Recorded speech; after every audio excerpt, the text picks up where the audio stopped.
हरे कृष्णा। सभी भक्तों का हार्दिक स्वागत है आज के संध्याकालीन क्लास में। हम लोग कृष्ण साधक का 10वां अध्याय 10th चैप्टर कर रहे हैं, जिसमें परम सत्य के बारे में हम लोग पढ़ रहे हैं। परम सत्य यानी कि भगवान को जानने के 3 लेवल है, 3 स्टेज है, 3 स्तर है। पहला है ब्रह्म, ब्रह्मन, परमात्मा, अंतर्यामी परमात्मा और परम पुरुषोत्तम भगवान। तो ब्रह्म ज्योति के माध्यम से हम लोग सूर्य के एग्जाम्पल से हमने कल पढ़ा था कि जिस प्रकार सूर्य की किरणें हैं या सूर्य की रोशनी है ब्रह्म ज्योति के समान है, वो पहला स्तर है। उससे ऊपर वाला जो स्टेज है वो है सूर्य का गोला, सूर्य को समझना, सूर्य के गोले को समझना। वो परमात्मा, अंतर्यामी परमात्मा जो हमारे हृदय में है, उनको जानने के समान है। और फिर है कि सूर्य देव स्वयं जो सूर्य लोक के राजा है, उनको जानना। तो ये परमात्मा के भी जो सोर्स है वो स्वयं भगवान श्री कृष्ण है, उनको जानना। तो ये 3 अलग अलग स्तर है जिससे हम भगवान को जान सकते हैं।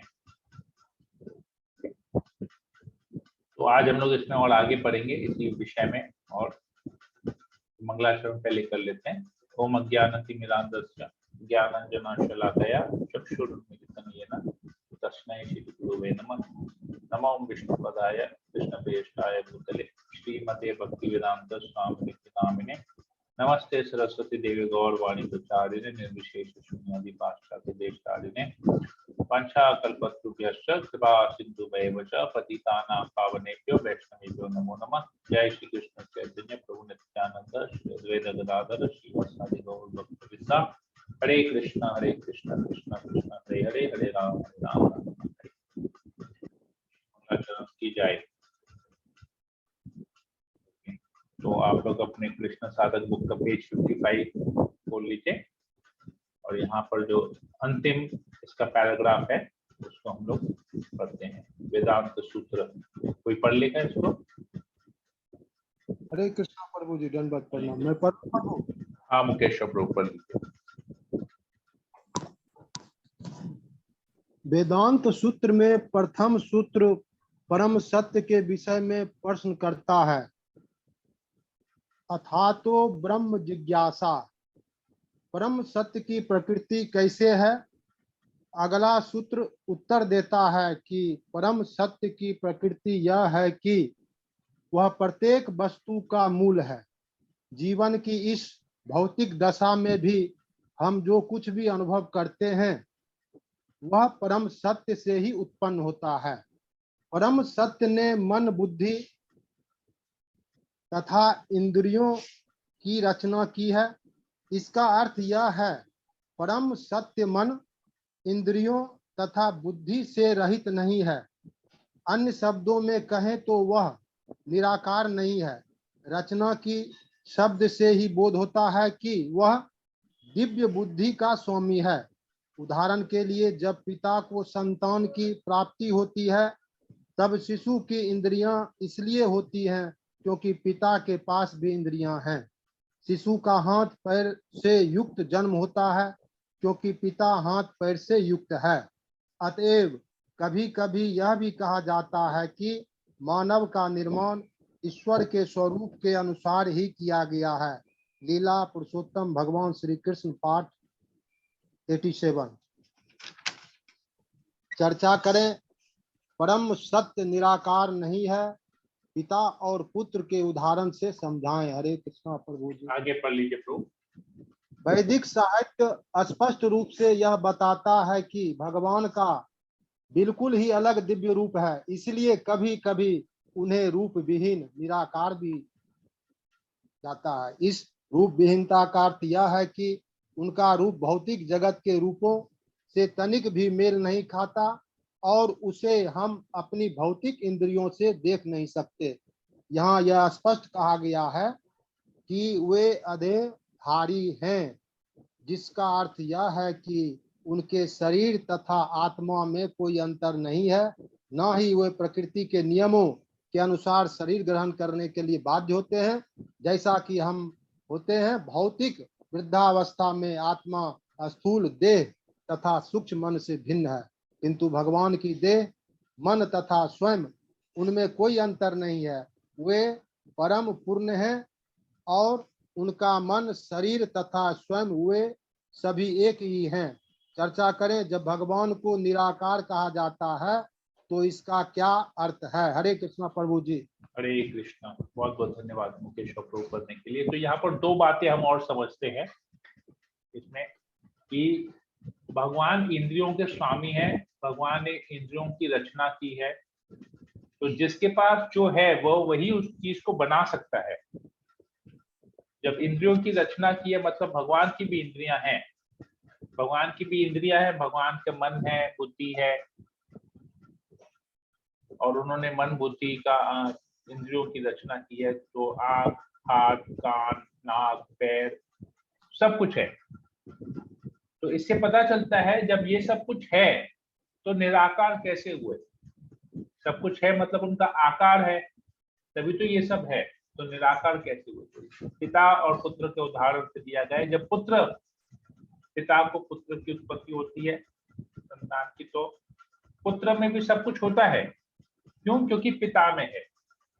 उस शिशु में, नवजात शिशु में सब कुछ हो, सारी इंद्रियों से युक्त होता है, क्योंकि पिता भी सारी इंद्रियों से युक्त है, उनके भी हाथ पैर हैं, इसलिए शिशु का भी होता है। फिर आगे बताते हैं कि निराकार भी है भगवान, साकार भी है, निराकार भी है। निराकार का अर्थ ये है कि भगवान का जो शरीर है वो हमारी तरह भौतिक शरीर नहीं है, उनका आध्यात्मिक शरीर है। हमारा जो शरीर है, हम 3 गुणों से ये हमारा शरीर बना हुआ है। रजोगुण, तमोगुण, सतोगुण, इन 3 गुणों के मिश्रण से ये शरीर बना हुआ है, और इसी 3 गुणों के मिश्रण से हमको 84 लाख योनियों में शरीर मिलता है। तो इस स्पेसिफिक प्रकार का शरीर मिलता है और हम बद्ध अवस्था में रहते हैं। परंतु भगवान का शरीर और आत्मा में कोई अंतर नहीं है, ये एक ही है। भगवान का जो शरीर है वो दिव्य है, ट्रांसेंडेंटल है, उसमें कोई अंतर नहीं है शरीर और आत्मा में, सेम है भगवान का शरीर और आत्मा। इसलिए कहते हैं कि भगवान निराकार इसलिए है क्योंकि उनका भौतिक शरीर नहीं है, उनका आध्यात्मिक शरीर है। हमारे जैसा शरीर नहीं है, हमारे जैसा आकार नहीं है। हमारा जो भौतिक शरीर है वैसा शरीर उनका नहीं, उनका आध्यात्मिक शरीर है। हम इसकी कल्पना नहीं कर सकते हैं। अपने जो लिमिटेशंस है, हमारे जो इंद्रियों की लिमिटेशन, एक सीमा है, उस सीमा से ज्यादा हम सोच नहीं सकते, सीमा से परे हम कल्पना नहीं कर सकते। इसीलिए भगवान को रूप विहीन या निराकार कहा जाता है कि हम अपनी बुद्धि से भगवान के रूप को नहीं बना सकते। तो भगवान के रूप का वर्णन शास्त्र में किया गया है और शास्त्र स्वयं भगवान से आया है। तो इसीलिए भगवान के जितने भी श्री विग्रह है यहाँ पर, तो ये सब का वर्णन शास्त्र में किया गया है, उस वर्णन के हिसाब से वो विग्रह बनाए जाते हैं। तो ये हमारा किसी मतलब कोई ऐसा कोई वो किसी का इमेजिनेशन नहीं है कि कृष्ण ऐसे रहेंगे, कृष्ण ऐसे 3 त्रिभंग रूप उनका है, हाथ में बांसुरी। ये इमेजिनेशन नहीं है, ये काल्पनिक नहीं है, या किसी ने अपने सोच से नहीं बनाया है, ये शास्त्र में इसका वर्णन है और शास्त्र के वर्णन के अनुसार उनका डिस्क्रिप्शन दिया हुआ है। जैसे हम लोग देखते हैं, हम लोग कभी कभी मूवीज वगैरह में देखते हैं कि क्राइम मूवीज में विशेषकर देखते हैं कि भाई किसी ने किसी को क्राइम करते हुए देख लिया, तो उसको फिर पुलिस वाला स्केच आर्टिस्ट के सामने उससे पूछता है भाई उसका कैसा था रूप, उसका चेहरा का डिस्क्रिप्शन बताओ। तो डिस्क्राइब करता है, उस डिस्क्रिप्शन से वो स्केच आर्टिस्ट उसका स्केच बनाता है, तो मोर और लेस वैसा हो जाता है। तो उसी प्रकार जैसे वो स्केच आर्टिस्ट में वैसी बुद्धि होती है, उतनी क्षमता होती है उसमें कि वो किसी के मुंह से उसने किसी को देखा है, उसके मन में उसकी छवि आ गई है और वो ऐसे उसको डिस्क्राइब करता है। और स्केच आर्टिस्ट केवल श्रवण मात्र से उस व्यक्ति का चेहरा स्केच बना लेता है। उसी प्रकार जो भगवान के शुद्ध भक्त है, जो कि वैदिक साहित्य में निपुण है, उन्होंने उस वैदिक साहित्य में जिस तरीके से भगवान के रूप का वर्णन किया गया है, तो वो लोग भी उसी रूप का वर्णन करते हैं और उसी प्रकार जो आर्टिस्ट होता है उसी रूप से वो उसको बनाता है। उसी रूप का श्रवण करके, डिस्क्रिप्शन सुन के भगवान का वैसा आकार, चाहे वो चित्र के माध्यम में हो, चाहे वो विग्रह के माध्यम में हो, वो वैसा उसको बनाता है। तो ये यहाँ पर बताया गया है।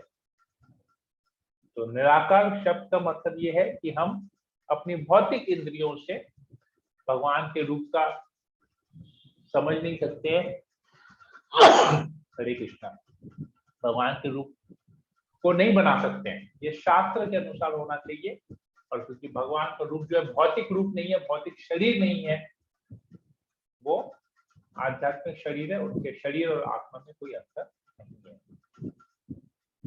आगे एक और पैसेज आता है, इसको भी ओके, ब्रह्म ज्योति कृष्ण का प्रकाश है। ओके, इसको हम लोग कल कर लेते हैं, इस टॉपिक को, एक ही टॉपिक है। अच्छा, एक और एग्जाम्पल था जैसे हमने कल, उसको मैं डिस्कस करके सेशन को यही एंड करूंगा।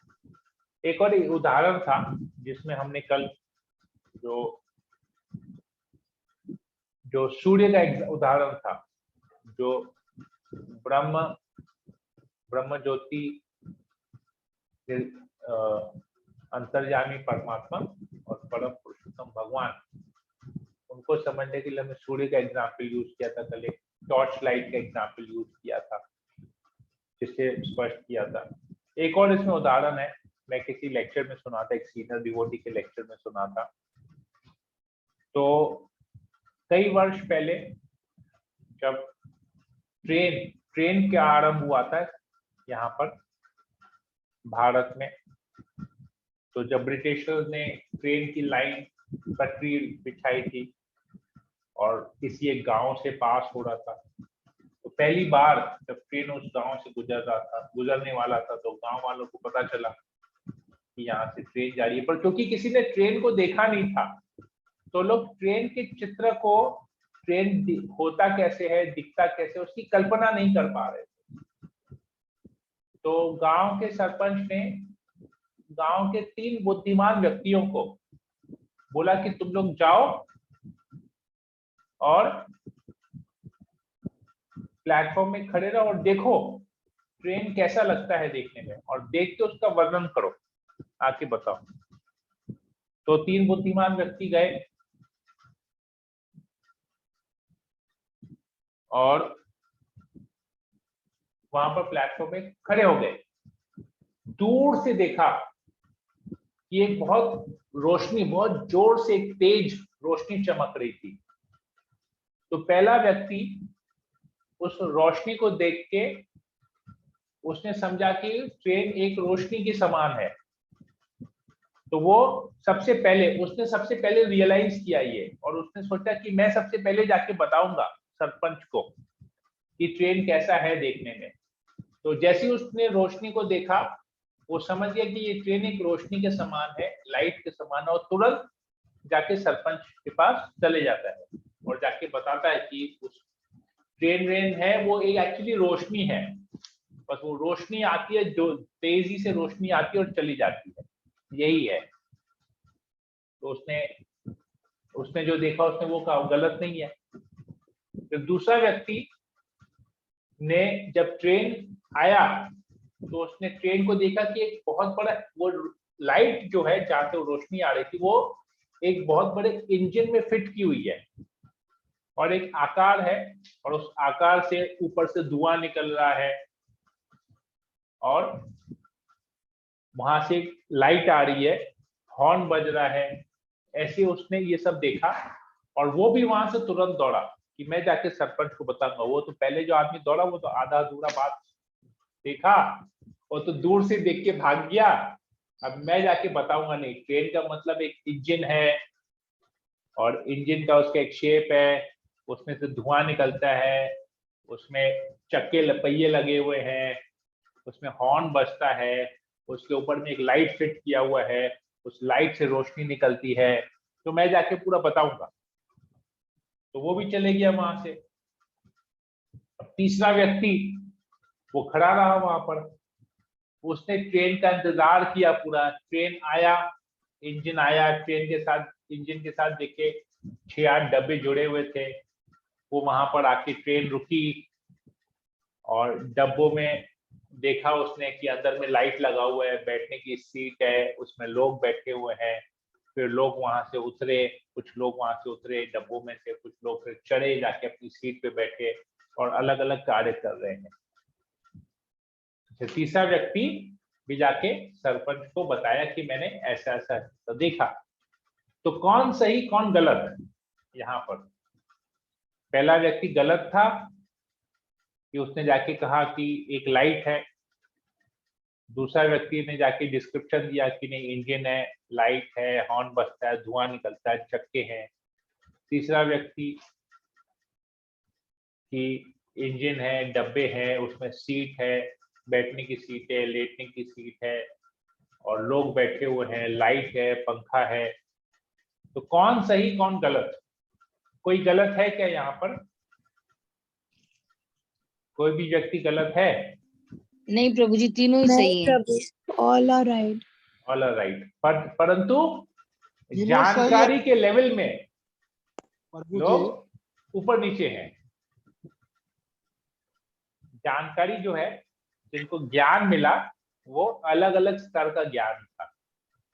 तो वैसे ही भगवान के ब्रह्म ज्योति को समझना, भगवान को अंतर्यामी परमात्मा के रूप में समझना और भगवान को अपने जो भगवान का जो असली स्वरूप है, जो चिन्मय जगत में, जो गोलोक धाम में जो भगवान है, जो बांसुरी बजाते हैं, गाय चराते हैं, ग्वाल बाल के साथ खेलते हैं, माता यशोदा से बंधे जाते हैं, गोपियों के साथ रास लीला करते हैं, जो गोवर्धन धारण करते हैं।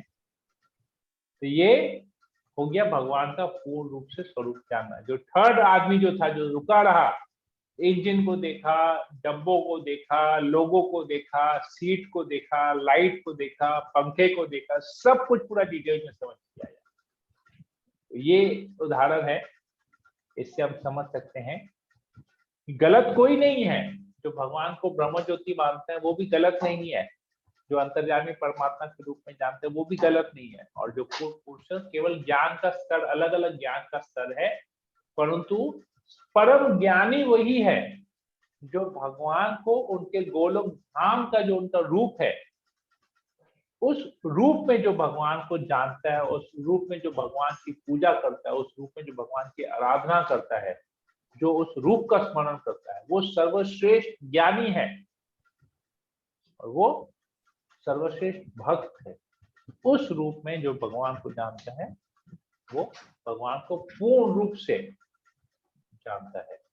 तो अभी हमारे ऊपर भी ऑप्शन है, हम लोग एक बार भी भगवान ऑप्शन दिए हैं कि हमको भगवान को किस रूप में जानना है, ट्रेन को किस रूप में जानना है, एक लाइट के रूप में जानना है, एक इंजन के रूप में जानना है, या डब्बों के साथ पूरा जो कंप्लीट पैकेज है उस रूप में हमको ट्रेन को जानना है।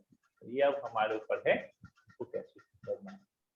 आई होप सभी के लिए ये क्लियर हो गया होगा। भगवान को, परम सत्य को जानने का जो क्राइटेरिया या कैटेगरी या स्तर है वो क्या है, हम लोग किस स्तर में हैं, और दूसरे लोग जो भगवान के अलग अलग रूप को जानते हैं, ब्रह्म ज्योति को, परमात्मा को, वो लोग किस स्तर पे हैं। हरे कृष्णा। ठीक है, तो यहाँ पर अगर किसी को कोई प्रश्न है या कोई कमेंट है तो मैं ले। हरे कृष्णा प्रभु। हरे कृष्णा। गीता गुप्ता। हरे कृष्णा प्रभु। बोलिए। हाँ प्रभु जी, जैसे अभी जो लोग भी ध्यान साधना करते हैं या ब्रह्म ज्योति को मानते हैं, तो वो भी तो कृष्ण का शरीर का प्रकाश रूप है, तो उनका हाँ। भी तो विधि ठीक ही है ना प्रभु? गलत हमने तो बोला नहीं गलत है। नहीं नहीं, आपने गलत नहीं बोला। बहुत लोग प्रभु सिर्फ ध्यान करते हैं, निराकार ब्रह्म को मानते हैं। तो ज्ञान, हमने तो आपको अभी ट्रेन का एग्जाम्पल दिया, तो अभी आप बताइए उनका लेवल क्या है, एकदम प्रभु, उनका स्तर जो क्या सब है। वही जो गोलोक धाम में भगवान कृष्ण का दर्शन करते हैं वो लोग कैसे सब जो जो जो निराकार रूप में ब्रह्म ज्योति का ध्यान करेंगे, वो कैसे गोलोक धाम जाएंगे? तो गोलोक धाम नहीं जाएंगे, वो लोग तो ब्रह्म ज्योति में जाके घूमते रहेंगे। तो ब्रह्म ज्योति में उनको परमानेंट स्थान नहीं मिलता है, तो गिर जाएंगे वापस से ब्रह्म ज्योति से, वापस इस भौतिक जगत में गिर जाते हैं लोग। प्रभु ब्रह्म ज्योति है क्या चीज प्रभु? लाइट है, सूर्य की किरणें क्या है? रोशनी है ना। हाँ प्रभु, हाँ। टॉर्च जब जलाते हैं तो टॉर्च से क्या होता है? रोशनी निकलती है ना। तो वो हाँ, भगवान के शरीर से जो ज्योति निकली है उसको ब्रह्म ज्योति कहते हैं, वो ज्योति है। हाँ प्रभु। तो लेकिन ज्योति का एक सोर्स होता है ना, ज्योति तो हाँ, अपने आप ज्योति नहीं होती है, वो किसी से आया है।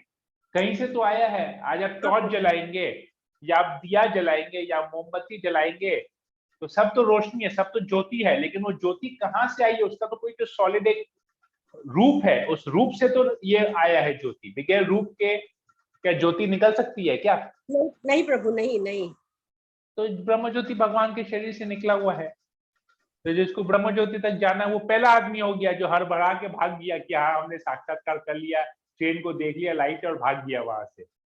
हाँ प्रभु, हाँ। तो इसका ज्ञान किस लेवल का ज्ञान है, अब आप समझ लीजिए। इसलिए हमने बताया कि ये किस लेवल का ज्ञान है, पता चल जाएगा हमको। तो सबसे लो लेवल का ज्ञान है, सबसे या तो सबसे एकदम बेसिक कैटेगरी, बेसिक स्तर जो है उसका यही है कि लोएस्ट लेवल का ज्ञान ये है कि ब्रह्म ज्योति को मानते हैं। उससे ऊपर है जो परमात्मा को जानते हैं हृदय में, और तीसरा है जो भगवान को साक्षात उनके गोलोक धाम वाले रूप में लीलाएं करते हैं।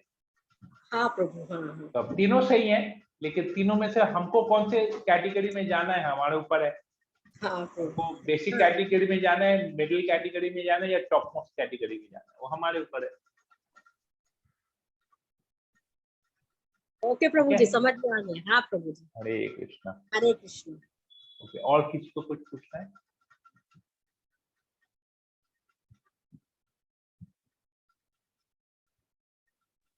क्लियर है हरे प्रभु जी, बहुत ग्रंथ है, बहुत अच्छा लगा आज का ये लास्ट वाला एग्जाम्पल एकदम। हरे कृष्णा। ओके, मुकेश प्रभु आप कुछ बोल रहे थे? नहीं, क्लियर है प्रभु जी। लेकिन तीसरा जो बुद्धिजीवी व्यक्ति थे जो तह तक जानकारी लिए, प्रत्येक भक्त को चाहिए उसी मुताबिक कृष्ण भगवान को जानने का कोशिश करें, शरणागत हों। हम लोग भी प्रयास करेंगे प्रभु जी आप लोग का आशीर्वाद से।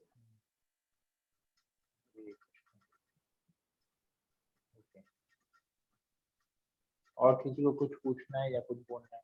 राजू प्रभु। हरे कृष्णा प्रभु जी। हरे कृष्णा। आश्रम में नहीं प्रभु जी, हरे कृष्णा। बोलिए माता जी आप। प्रभु जी, जैसे अभी बताया आपने कि ब्रह्म ज्योति में जो जाते हैं वो वहीं फंस जाते हैं और फिर वापस उनको आना पड़ता है। पर प्रभु जी वो तो ब्रह्म ज्योति तो फिर भी वो भी तो भगवान की ही ज्योति है, तो फिर वो वहां से फिर क्यों वापस आना पड़ता है? वो भी तो भगवान की तो ज्योति है। क्योंकि ब्रह्म ज्योति भगवान का पूर्ण साक्षात्कार नहीं होता है। अच्छा। ब्रह्म ज्योति प्रथम लेवल है, वो इस भौतिक जगत और आध्यात्मिक जगत जो वैकुंठ लोक है और जो ये यहाँ इस भौतिक जगत, ये जो भौतिक जगत है उसके बीच का जो पोर्शन है, जो लाइट है, वो ब्रह्म ज्योति है। अभी ब्रह्म ज्योति में जीव आत्माएं कैसे घूमते हैं, मैं आपको एक और उदाहरण से समझाता हूं। आप देखे होंगे मार्च अप्रैल के महीने में हमारे घर में हमारी खिड़की से जब सूर्य की किरणें हमारे रूम में आती हैं, खिड़की से आती है, तो उस सूर्य की किरणों में आप देखेंगे बहुत छोटे छोटे डस्ट पार्टिकल्स घूमते रहते हैं। किन किन्हों ने ये देखा है? हाँ प्रभु, हम देखे प्रभु, इसको हम एकदम देखे प्रभु। डस्ट पार्टिकल्स होते हैं उसमें, छोटे छोटे बहुत मिट्टी उस, और वो सूर्य की किरणों में ही दिखेंगे, नॉर्मल में जैसे आपको नहीं दिखेगा वो मिट्टी। प्रभु जैसे उड़ उड़ के आता हुआ दिखता है। हाँ हाँ, उसमें घूमते रहता है। हाँ आप प्रभु। जब आप मान लीजिए इसको देखने का कैसा क्या तरीका है, मान लीजिए सूर्य का रोशनी आपके बिस्तर के ऊपर आ रहा है, आप बिस्तर के ऊपर जोर से हाथ मारिए 2-3 बार, तो उसमें से धूला उड़ेगा, और धूला उड़ेगा हाँ तो प्रभु। सूर्य की किरणों में वो धूला दिखेगा। डस्ट पार्टिकल जिसको हम लोग बोलते हैं, बहुत अणु अणु होते हैं वो। किन किन लोगों ने देखा है उसको? नीता गुप्ता माध्य आपने तो देखा, और किसी ने एक्सपीरियंस हमने किया देखा है? प्रभु, हाँ। जी प्रभु जी, सब हमने देखा है।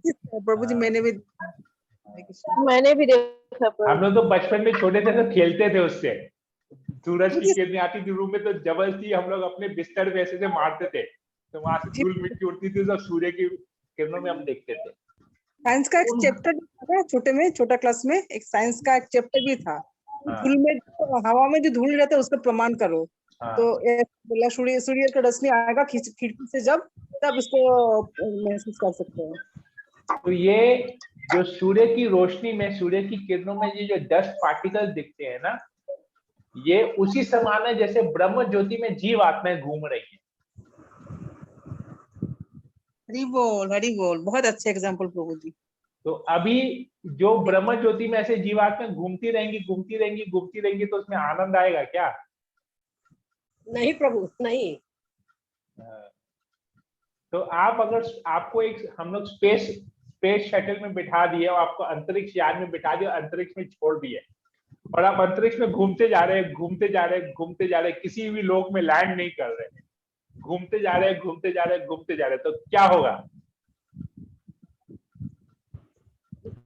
अल्टीमेटली आप लास्ट टूट में जाएंगे और वापस आ ऊपर जाएंगे, बोले इधर तो कुछ है ही नहीं।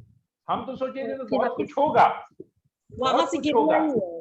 पर हाँ। हम इधर तो कुछ ही नहीं है, खाली घूम ही रहे हैं, खाली घूम ही रहे हैं, खाली तारे दिख रहे हैं, खाली लोग दिख रहे हैं, पर कहीं जा नहीं पा रहे, कुछ तो दिख ही नहीं रहा है, खाली मीटियोर्स दिख रहे हैं, स्टार्स दिख रहे हैं, कुछ तो है ही नहीं। बेकार में इधर हम लोग आ गए, क्या सोच के आए थे कि बहुत अच्छा नजारा होगा, बहुत आनंद प्राप्त होगा, बहुत खुशी होगी, बहुत कुछ एक्सपेक्टेशंस था, लेकिन कुछ हुआ नहीं, तो क्या करेंगे? वापस धरती में आ जाएंगे। आएंगे कि नहीं आएंगे? अंतरिक्ष में कितना समय घूमेंगे? आप आ जाएंगे ना। तो ये ब्रह्म ज्योति में घूमने के बराबर है। ब्रह्म ज्योति में आप घूमते रहेंगे घूमते रहेंगे घूमते रहेंगे, आनंद मिलेगा ही नहीं आपको, शांति मिलेगी लेकिन आनंद नहीं मिलेगा।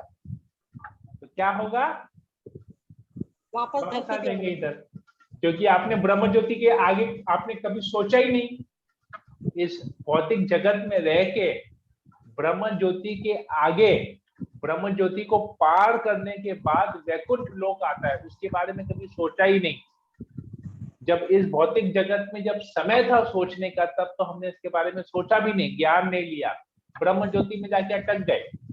तो ब्रह्म ज्योति में घूमते घूमते घूमते तो हजारों लाखों करोड़ों वर्ष तो घूमते घूमते वापस आ जाएंगे इस जगत में, फिर इधर आएंगे, फिर बोलेंगे ब्रह्म ज्योति नहीं, अब आगे, अब वैकुंठ के बारे में सोचेंगे, फिर जाएंगे वैकुंठ में घुस गए, फिर आने का जाएंगे ब्रह्म ज्योति पार करके चले गए, लैंडिंग स्पेस, वो जो हम लोग शटल, जो स्पेस शटल में गए अंतरिक्ष में घूमने के बाद हम लोगों ने डिसाइड किया अब हम इस लोक में जाके लैंड करेंगे और वहीं पर अपना बाकी जीवन वहीं बिताएंगे। तो हो गया, आपको एक लैंडिंग प्लेस मिल गया, क्योंकि आप ज्ञान लेके गए अब की बार कि नहीं, अंतरिक्ष में घूमने से अच्छा है इस पर्टिकुलर जगह में जाएंगे ना, वहां पर एक ऐसा प्लैनेट है, वहां पर हमको लैंडिंग का सिस्टम मिलेगा, वहां पर लैंड करेंगे, वहां पर हवा है, पानी है, घर बना सकते हैं, खाने पीने की व्यवस्था है, सब जाके वहां लैंड करेंगे और वहीं रह जाएंगे, फिर वापस नहीं आएंगे। वैसे यही सिस्टम है इसमें भी। ब्रह्म ज्योति के बाद अब इधर आएंगे, वापस चलेंगे नहीं, ब्रह्म ज्योति जहाँ खत्म होती है वहां वैकुंठ लोक चालू होता है। वैकुंठ लोक है, इतने सारे नारायण के रूप अलग अलग लोक हैं, उस लोक में फिर अयोध्या भी आता है, द्वारका धाम भी आता है, मथुरा धाम भी आता है, परंतु सबसे ऊपर गोलोक धाम है। तो हम डिसाइड करेंगे हम कौन से लोक में जाएंगे, उस हिसाब से फिर प्रयास करेंगे, फिर ब्रह्म ज्योति को पार करके उस पर्टिकुलर लोक में चले जाएंगे, फिर वहां से वापस आने का जरूरत नहीं है। क्लियर है आशा रानी माता जी? जी प्रभु जी। एकदम पूरा कोई डाउट, किसी को कुछ डाउट? बहुत सारे उदाहरण देके हमने समझा दिए, नहीं जो प्रभु जी, अभी उदाहरण भी हम तो समझ जी। सके, इसलिए मैंने सब बेसिक बेसिक एग्जाम्पल यूज किए, जो प्रभु समझ सूर्य वाला सके, उदाहरण जो बहुत अच्छा कल्पना है। कर सके, वही हमने बताया। बहुत अच्छा से समझाया प्रभु जी। हरे कृष्णा। ओके, सूर्य वाला उदाहरण बहुत अच्छा बताया प्रभु जी। प्रभु जी, इसका मतलब यही हुआ ना कि जो आधा अधूरा ज्ञान होता है वो ब्रह्म ज्योति तक ही लेके जाता है। हाँ, तो हमने बोला ना, वो पहला आदमी ट्रेन को देख के एक रोशनी देख के भाग गया, तो उसको लगा मुझे एकदम परफेक्ट नॉलेज मिल गया है, सबसे पहला नॉलेज मुझे मिला, और चले गया वहां से। रुकना चाहिए था उसको, पूरा ज्ञान लेना चाहिए था, आधा अधूरा ज्ञान लेके भाग गया, इसलिए हमने वो ट्रेन का एग्जाम्पल यूज किया, आधा अधूरा ज्ञान।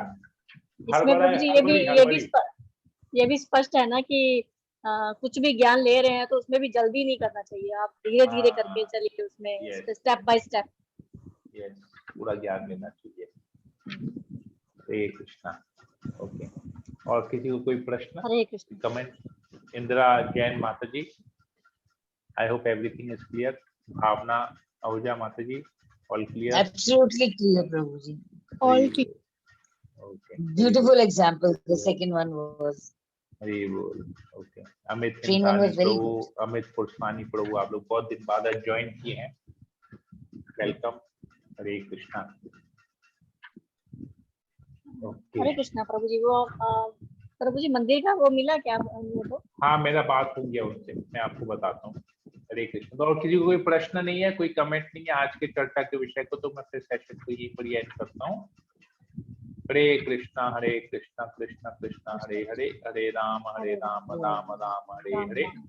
वाञ्छा कल्पतरुभ्यश्च कृपा सिन्धुभ्येव च पतितानां पावनेभ्यो वैष्णवेभ्यो नमो नमः। अनंत कोटि वैष्णव वृंद की जय, जगत गुरु श्रील प्रभुपाद की जय। हरे कृष्णा। हरे